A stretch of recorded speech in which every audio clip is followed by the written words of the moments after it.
অনেক সময় কথা বলতে গিয়েও আমরা চুপ হয়ে যাই। হ্যালো ভিউয়ার্স, আসসালামু আলাইকুম। কারণ আমরা জানি নীরবতা কখনো কখনো এমনভাবে কথা বলে যেখানে শব্দের প্রয়োজন পড়ে না। চোখে চোখ রেখে যদি বুকের ভিতরের কথাগুলো পড়ে ফেলা যেত, তার চেয়ে সুন্দর সম্পর্ক আর কিছু হতে পারে না।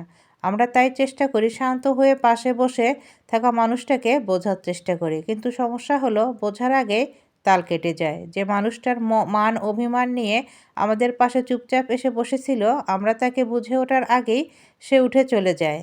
আমরা তখন স্তব্ধ হয়ে প্রশ্ন করি, বুঝে নিতে কি সত্যি এত কঠিন? বুঝে নেওয়াটা এটা কি সত্যি অসম্ভব এক কাজ?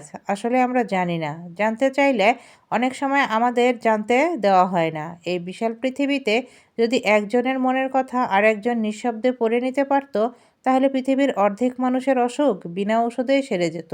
তবুও কিছু মানুষ আছে যারা পৃথিবীর এক কোণে থেকে চেষ্টা করে, যার জন্য অন্যকে বোঝার, অন্যকে ভালো রাখার। কিন্তু ভালো রাখতে চাইলেই তো আর হয় না। ভালো থাকার বিষয়টা গ্রহণ করতে হয়।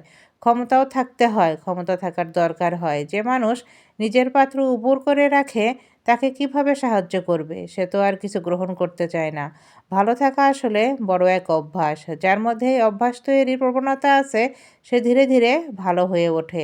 আর যে মনে করে যেমন আছে তেমনই থাকবো, তাকে কখনোই ভালো রাখা যায় না। সে পেতে পেতেও সব কিছু হারিয়ে ফেলে। শেষমেশ আমরা নিঃশব্দে শুধু অপেক্ষায় থাকি কখন সেই দিন আসবে এবং সে কবে বুঝবে যে না, তার ভালো থাকার কারণ আমি, তার ভালো থাকার জন্য আমি কত কিছু করি।